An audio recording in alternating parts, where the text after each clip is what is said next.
Toca ahora una ponencia que será preámbulo de la primera mesa redonda de esta jornada. Una ponencia con un título también muy sugerente: Los espacios urbanos en el siglo XXI, una relación armónica o hegemónica con el entorno rural. Vamos a ver qué nos cuenta el doctor José Prada Trigo, que es profesor titular de Geografía en la Universidad de Valladolid.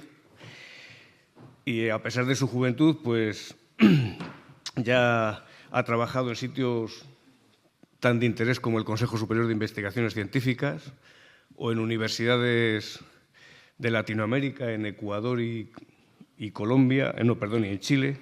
Y eso desde hace 2 años lo tenemos aquí en nuestra tierra de profesor de Geografía. Bien, pues buenas tardes. Muchísimas gracias a la organización de este seminario por la invitación, especialmente al Ayuntamiento de Brañosera. Decía antes uno de los ponentes que ha triunfado la ignorancia y quería comenzar con esa idea, cogiéndola. La ignorancia es atrevida y la inteligencia suele ser humilde. Entonces, en estos tiempos de ego, pues es lo lógico, por triste que sea. Es un verdadero placer estar aquí hoy y mañana en este seminario tan interesante sobre el Pacto Urbano-Rural y, en mi caso, lo haré desde mi disciplina, la geografía, con una ponencia que se titula, como podéis ver, Los espacios urbanos en los inicios del siglo XXI, una relación armónica o hegemónica con su entorno rural, que después explicaré el sentido de ello. Quería empezar, sin embargo, con algo en apariencia tan poco relacionado con la ponencia, como es una frase del escritor argentino Jorge Luis Borges, que dice que somos el olvido que seremos. Es una frase que seguramente os sonará porque hace unos años dio título a una película, protagonizaba Javier Cámara, si mal no recuerdo, y quería comenzar con esta frase relacionándola con esos números que tenéis ahí. El planeta Tierra tiene 8.000 millones de años, son muchos ceros. El Homo sapiens, como especie, tenemos tan solo 100.000 años, es relativamente poco en relación con la historia de la Tierra.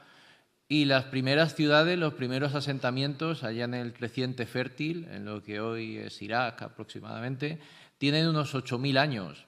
Es decir, las ciudades, como hecho, son solamente el 0,0001% de la historia de la Tierra. Es nada. En ese contexto, hablar de que el ayuntamiento más antiguo de España tiene 1.200 años es todavía menos, es una gota de agua en este océano del tiempo. Sin embargo, estos 1.200 años, que no son nada en la historia de la Tierra, son muchísimo en la historia de los asentamientos y de las ciudades, que, como decía el urbanista Ed Leiser, son el invento más importante de la humanidad. Gracias a las ciudades y a los asentamientos en general, las sociedades han progresado hacia unas cotas de prosperidad y bienestar sin precedentes, con todos los efectos negativos que han comentado anteriormente, por supuesto. Pero sí que es cierto que nos han permitido socializar, cooperar, convivir, aprender. Es decir, las sociedades se construyen y se desarrollan en el espacio urbano y también en el espacio rural. Sin embargo, las ciudades no son entes estáticos. En estos 12 siglos se han producido muchísimos cambios. Algunos venían de antes, eran cambios que ya tenían cierta tradición y que se han ido desarrollando con mayor ímpetu. Por ejemplo, la fundación de nuevos asentamientos. En nuestro territorio, en la península ibérica, hay una tradición que proviene pues, de los griegos, los fenicios, los cartagineses, los romanos, de fundar nuevas ciudades como una manera de controlar y administrar el territorio.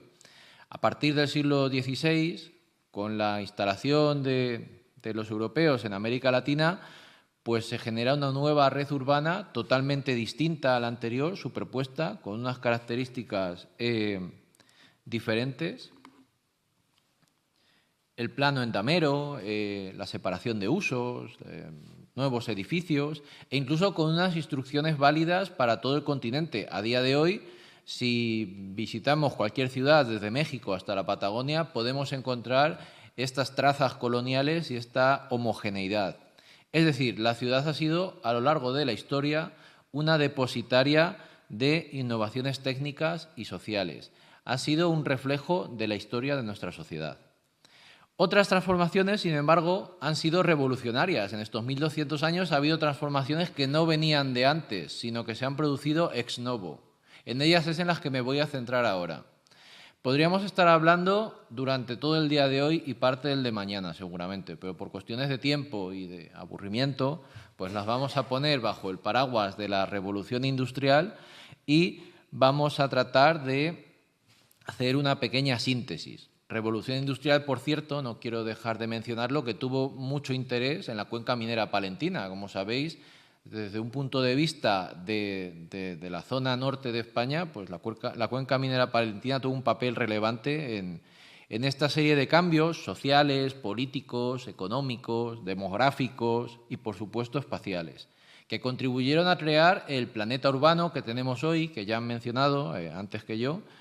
Y pues a partir de estos mimbres, en estos 45 minutos, vamos a tratar de plantear una visión holística, sintética, transversal de estos cambios, de sus resultados contradictorios y de cómo afectaron al mundo rural. Y vamos a hacerlo desde la geografía a partir del soporte fundamental de ellos, que es el territorio. Como os decía, con la revolución industrial surgieron una serie de cambios que nos han llevado al mundo urbano que tenemos hoy. Algunos cambios fueron simplemente cuantitativos, en el número de personas. A partir de todas las innovaciones sanitarias, alimenticias, sociales, la población de las ciudades comenzó a crecer. Comenzó a crecer por la base, porque morían menos niños, y comenzó a crecer por la cúspide, porque la población vivía más años, había una mayor esperanza de vida.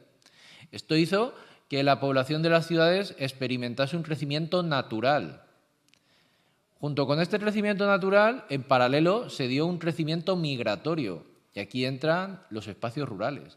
Buena parte del crecimiento de las ciudades a partir de la revolución industrial tuvo que ver con el trasvase de población desde el ámbito rural hasta el ámbito urbano. Tuvo que ver con este incremento de la población a partir de las necesidades laborales que generaban las ciudades. Y esto pues provocó un aumento de la población y de la forma urbana. Como en el medio rural también se fueron dando paulatinamente estas mejoras sociales, sanitarias, alimentarias, etcétera, durante muchas décadas, tanto la población del medio rural como la población del medio urbano crecían en paralelo. Aunque la población urbana era cada vez porcentualmente más importante, la población del medio rural continuaba con una tendencia positiva. La ciudad, mientras tanto, crecía como una mancha de aceite ayudada por la revolución de los transportes, el tranvía, después el metro, el autobús, el automóvil. Este crecimiento, por supuesto, tuvo su reflejo en la forma urbana, pero no fue solamente un cambio cuantitativo en número, fue también un cambio cualitativo. En este sentido hubo muchos cambios. A la ciudad llegaron nuevos servicios, el alumbrado público, la canalización de aguas, la recogida de basuras, la construcción de escuelas, de nuevos hospitales, la aparición de galerías comerciales, casinos, óperas, la utilización de mejoras técnicas como el uso del acero o del ascensor que permitió aumentar la altura de los edificios, la planificación urbanística mediante soluciones novedosas, las ciudades jardín, las ciudades satélite, los ensanches, por supuesto, o la aparición de espacios asociativos, casinos, sindicatos, círculos culturales, ateneos, donde las distintas clases sociales podían reunirse. Es decir, desde la revolución industrial, el mundo urbano y el mundo rural tendieron a separarse cada vez más, en un cambio que, como os decía, fue cuantitativo, pero también fue cualitativo, ya que en la ciudad no solamente vivían más personas, sino que había más actividad económica, mejores servicios y más funciones. Lo cual, por supuesto, llevó a un crecimiento que a menudo se hizo a costa de su entorno, de recursos del entorno urbano, recursos humanos, trabajadores inmigrantes, recursos económicos, el capital que se invertía en la ciudad proveniente del campo, o el propio suelo de la periferia, suelo rural que pasaba a transformarse en suelo urbano por el crecimiento. Crecimiento que en muchos casos llevó a la absorción incluso de pequeños municipios rurales en la periferia de las grandes ciudades. Madrid o Barcelona son casos paradigmáticos en ello. Carabanchel o Sants en Barcelona son antiguos municipios que quedaron absorbidos por la propia ciudad, aunque durante décadas mantuviesen estas trazas rurales en su quehacer cotidiano. Producían leche, producían huevos, producían carne, verduras. De hecho, en muchas ciudades españolas no era extraño, hasta bien avanzado el siglo XX, encontrarnos con alguna lechería o alguna huerta al interior de las ciudades. Este crecimiento urbano, de alguna forma, fue ciertamente depredador, ya que llevó a una dependencia al mundo rural y a un progresivo agotamiento. El mundo rural quedó sin población, quedó sin jóvenes, quedó sin relevo en el campo y quedó sin servicios. El mundo rural, además, con la progresiva globalización económica, se desligó cada vez más del mundo urbano. La ciudad comenzó a importar bienes de otras partes del mundo. Los mercados se ampliaron. La población migrante que llegaba a trabajar a las ciudades ya no provenía esencialmente del entorno inmediato de las ciudades. Sin embargo, el crecimiento urbano continuó imparable, injertando a menudo urbanizaciones en su alfoz en entornos rurales, pero con una escasa relación. Se vivía en el campo, pero se iba a trabajar por las mañanas a la capital. Las compras se hacían en el supermercado de la ciudad. El ocio se disfrutaba también en la ciudad y el mantener el empadronamiento en las ciudades aseguraba que el colegio de los hijos y la atención sanitaria se disfrutase también en las ciudades. El resultado fue que se crearon muchos pueblos dormitorio donde se iba solamente a dormir al adosado y donde no existían apenas servicios ni empresas.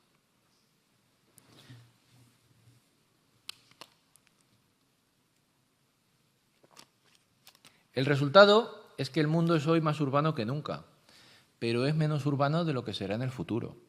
Creo que ya lo han comentado en la primera ponencia, en la segunda. A mediados del siglo XX se superó el umbral del 50% de la población urbana en el planeta Tierra.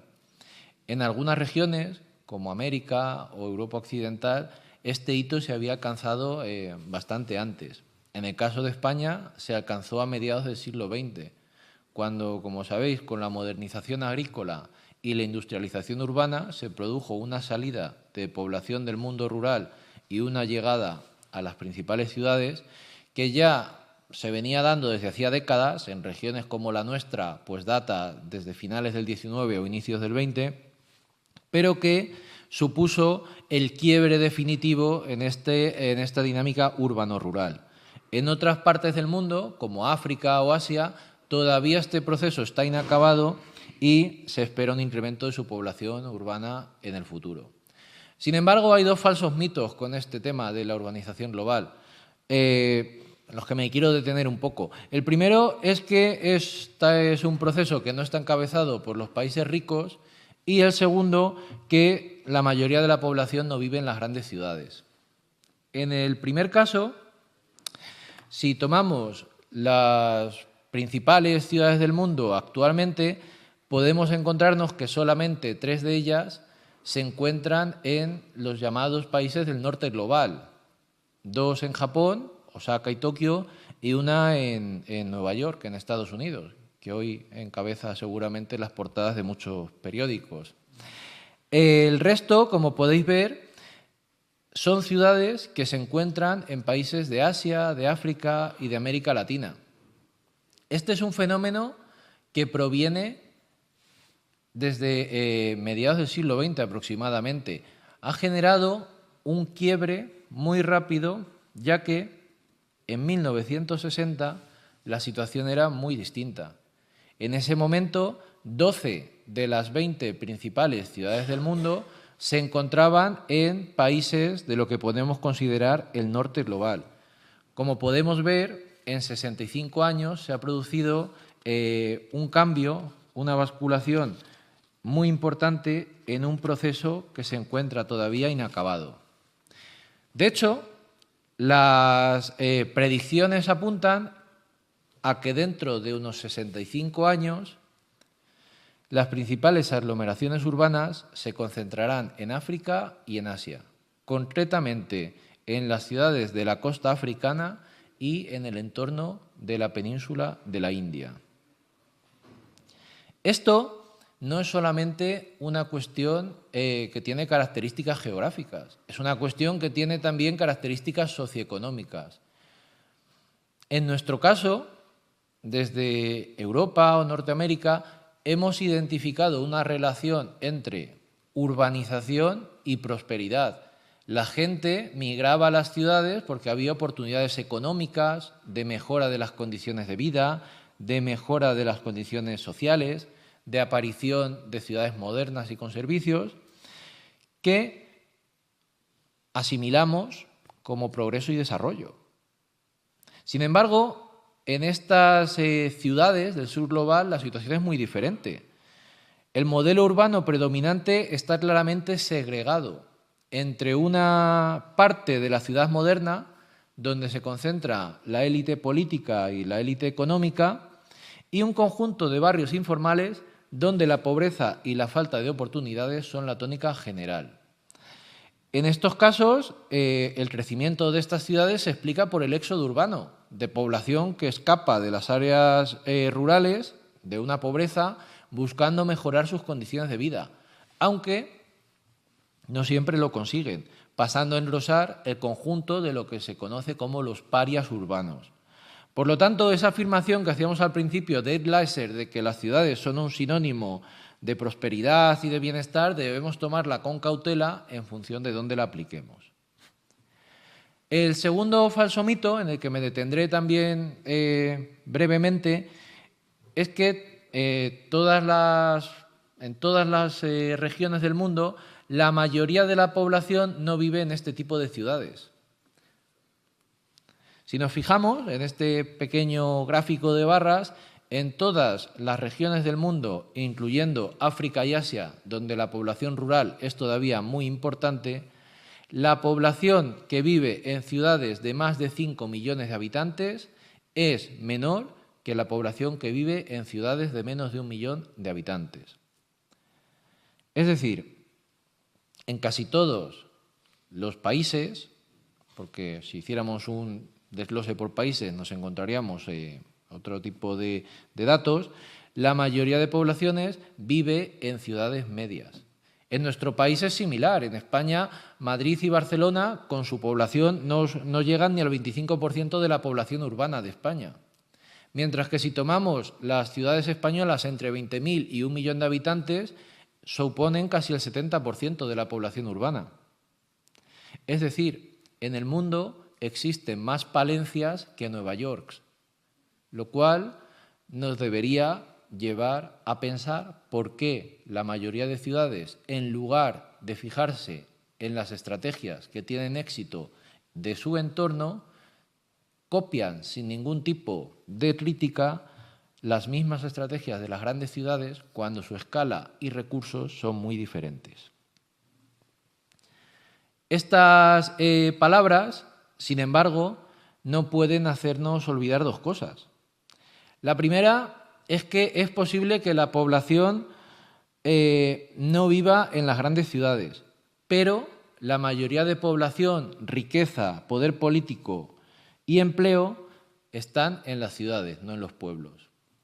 Incluso si nos centramos en las grandes ciudades, aunque éstas no aglutinan a la mayor parte de la población, son las que suelen acaparar las grandes inversiones e infraestructuras, así como la atención mediática. No hay que pensar nada más que en el papel que tienen Madrid y Barcelona, dentro de los noticieros.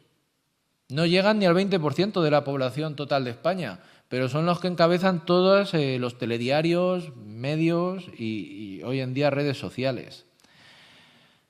La segunda reflexión es que en algunas regiones el reto no es solo la despoblación rural, ya que existen regiones, como la nuestra, donde incluso ciudades pequeñas y cabeceras comarcales se encuentran en un proceso de retroceso demográfico. Debido al envejecimiento general de la población, que es uno de los males que nos azotan en Castilla y León, pero también por la incapacidad de competir en la atracción de actividades, empleo, etcétera, frente a las grandes ciudades. Es decir, si continúa esta tendencia, nos podemos llegar a encontrar con lo que el geógrafo francés Pierre Belz denominaba la aparición de archipiélagos urbanos.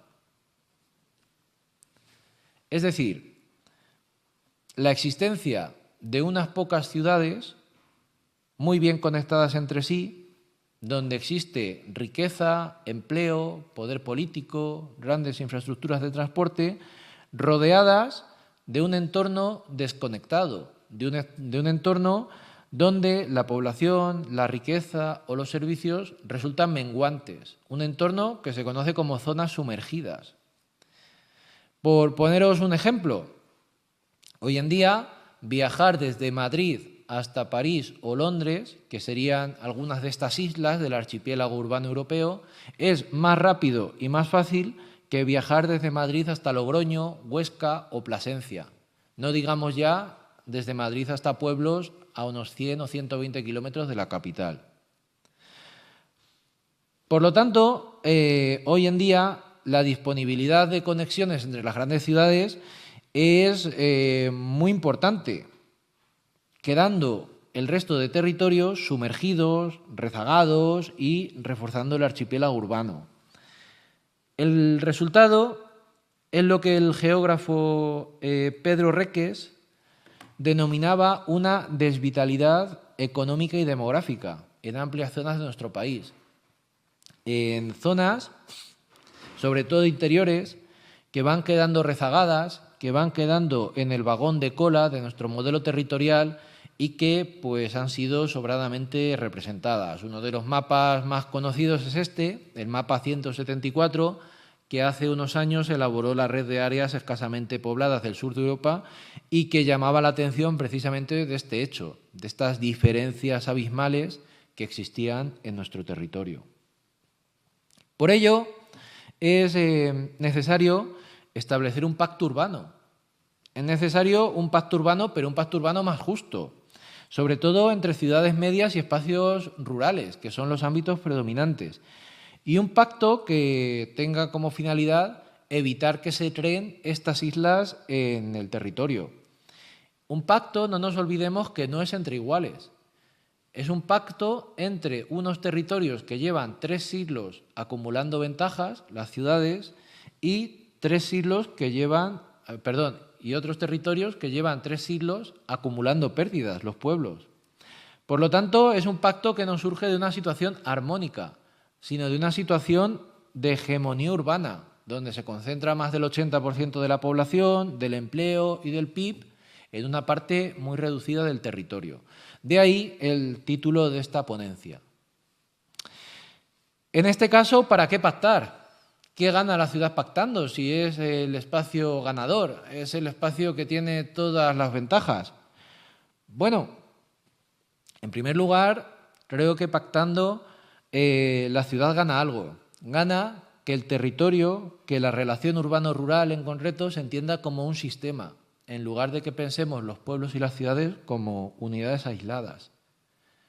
Esto que hasta hace poco parecía tener poca importancia, se vio como algo fundamental en la pandemia, cuando muchas ciudades se volvieron hacia sus entornos en busca de espacios abiertos, lugares donde vivir y trabajar, disfrutar de mayor calidad o tener cerca espacios verdes. Esta idea de sistema evitaría además, como sucede de manera creciente, actitudes de rechazo hacia el urbanita.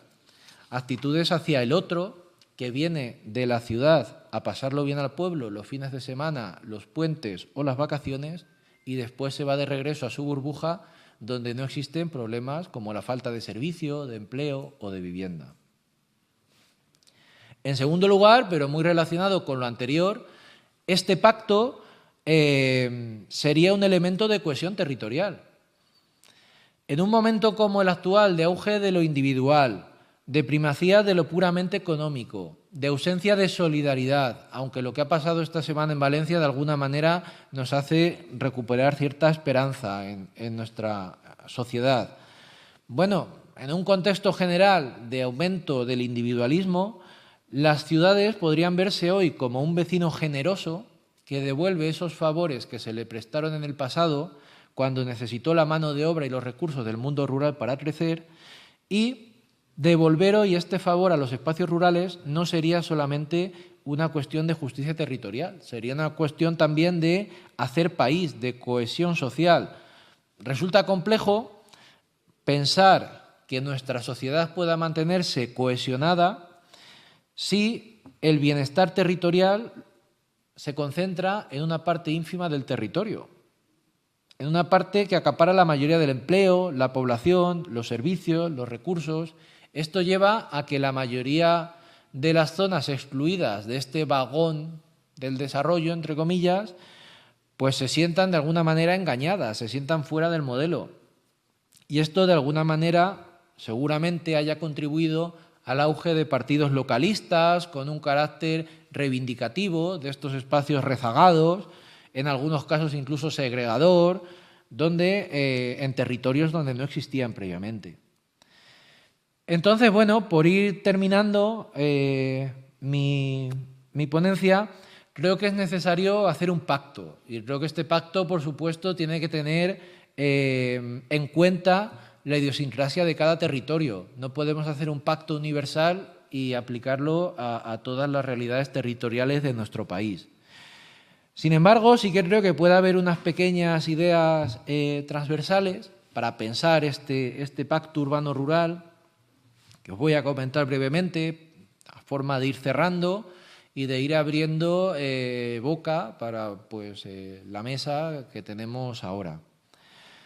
La primera idea es que este pacto es importante pensarlo en términos demográficos, pero no solamente a nivel municipal, puesto que hemos visto que hay regiones donde los núcleos comarcales, las cabeceras comarcales, las ciudades pequeñas también decrecen. Aguilar de Campoo, Arévalo, Benavente están perdiendo población. También tenemos que pensarlo en términos territoriales, por lo tanto, hay regiones como esta donde hay un declive generalizado de la población desde hace décadas. Por lo tanto, en algunas circunstancias no veríamos un pacto entre una ciudad floreciente y próspera y un rural en declive, un rural menguante, sino un pacto entre ambos para ayudarse mutuamente. No es un sálvese quien pueda, sino es un pactemos para salvarnos juntos. Es cooperar antes que competir, que creo que antes también lo mencionaba uno de los ponentes. La segunda idea, es necesario invertir.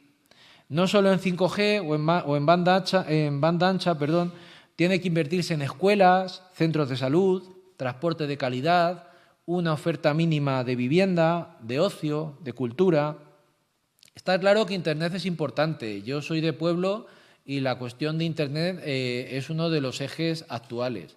Pero el 5G no te soluciona que tu hijo necesite casi una hora para ir al colegio o a la clase de bádminton o al centro de salud. Al final necesitamos una inversión que seguramente sea a fondo perdido para preservar el equilibrio territorial y necesitamos esta inversión para que exista una ocupación mínima del territorio. Esto seguramente suponga sobreinvertir en lo rural e invertir un poco menos en lo urbano, pero es algo necesario si queremos evitar encontrarnos con esos desiertos demográficos que veíamos antes en las cartografías y cuyos efectos, si sigue así la cosa, serán irreversibles. Lo tercero, hace falta ceder en lo económico, mediante beneficios a las empresas que se instalen en el rural. Y es necesario ceder en lo laboral, con beneficios a los trabajadores que vivan en los pueblos, facilidades para el teletrabajo, algún complemento para el transporte. Esto supondrá que lleguen menos empresas y trabajadores a las ciudades, pero también supondrá menos atascos, menos contaminación en las ciudades, un precio de la vivienda no tan desorbitado en los espacios urbanos. Es dejar de pensar solamente en lo económico y pensar también en las ventajas sociales, ambientales y territoriales que tiene ceder parte de la riqueza y bienestar al mundo rural. Incluso algunas ciudades seguramente las ayudaría a cumplir con sus agendas 2030, que tampoco es una cuestión baladí. En cuarto lugar, es necesario ceder y construir también en lo político. Ceder tanto en el caso de las ciudades medias como de las áreas metropolitanas. Las primeras seguramente tienen mayor tradición, posibilidades por cuestiones de tamaño, de cercanía y de historia, de sentarse a dialogar con su entorno. Pero es fundamental que las grandes ciudades también lo hagan, y desde posiciones no tan verticales. En nuestro país pues tenemos aglomeraciones que en ocasiones no solamente sobrepasan los límites municipales o provinciales, incluso los límites autonómicos. Madrid, respecto a las provincias de Ávila, Segovia, Guadalajara y Toledo, es un caso paradigmático. Pues en estos casos requiere también ceder poder político, escuchar a aquellos municipios que sufren nuestra aglomeración metropolitana, que dependen de nosotros y que, sin embargo, nos están aportando trabajadores todas las mañanas, que llegan en autobús con trayectos de más de 1 hora. Pero claro, también hay que construir. Para negociar necesitamos alguna estructura donde sentarnos. Eso en las grandes áreas metropolitanas supondrá seguramente la necesidad de recuperar gobiernos metropolitanos que fueron barridos hace décadas. En las ciudades medias, avanzar hacia estructuras con un carácter comarcal, que articulen lo urbano y lo rural, que tengan una voz y un voto más parejos, que lo rural no se siente solo a escuchar, sino que también se le escuche. Y, por supuesto, que el rural no esté tan atomizado, que eso es otro tema importante también, sobre todo en regiones como esta, donde, pues, como han dicho esta mañana, hay más de 2.000 municipios. Y la quinta y última por hoy, porque ya me estoy acercando al tiempo que tenía, valga la redundancia, hace falta tiempo. Al principio de la ponencia, si os acordáis, hablaba de la importancia de relativizar el tiempo, de pensar que la historia de la Tierra son 8.000 millones de años y este problema que tenemos entre los espacios urbanos y rurales va de espacio, va de territorios que se vacían, pero también va de tiempos que van más allá de los ciclos políticos. Necesitamos tiempo para planificar vivienda de calidad en los espacios rurales.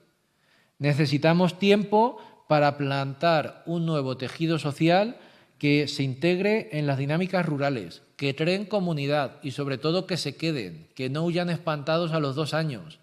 Migrantes digitales, migrantes internacionales, jubilados urbanos. Necesitamos tiempo para hacer políticas que se mantengan y que resulten eficaces. Y todo esto requiere tiempo, pero es necesario actuar porque el tiempo pasa y aumentan los problemas, como decía Celtas Cortos. Entonces, el tiempo es fundamental en este caso.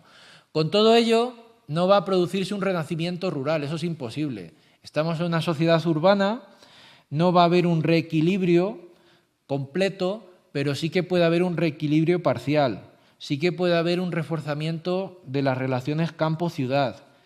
Y a lo mejor esto nos salva de ese archipiélago urbano y de ese desierto rural que se está fraguando actualmente. En conclusión, es innegable que hoy vivimos en un mundo urbano consolidado y que no hay vuelta atrás. El 80 y tantos % de población que vive en las ciudades se va a quedar en buena medida allí. Sin embargo, todavía podemos elegir entre un urbanismo individualista, hipercompetitivo, que busque el brilli-brilli que dan los grandes eventos, o un urbanismo más solidario, más redistributivo, que gestione las ciudades con su entorno. Estoy seguro de que para muchos el primero puede ser la receta estrella. En estos tiempos del sálvese quien pueda y de incertidumbre puede ser una balsa a la que agarrarse. Sin embargo, conviene pensar más en las necesidades de las personas que habitan el territorio, necesidad de espacios verdes, de vivienda asequible, de gestionar sus tiempos, de servicios de proximidad.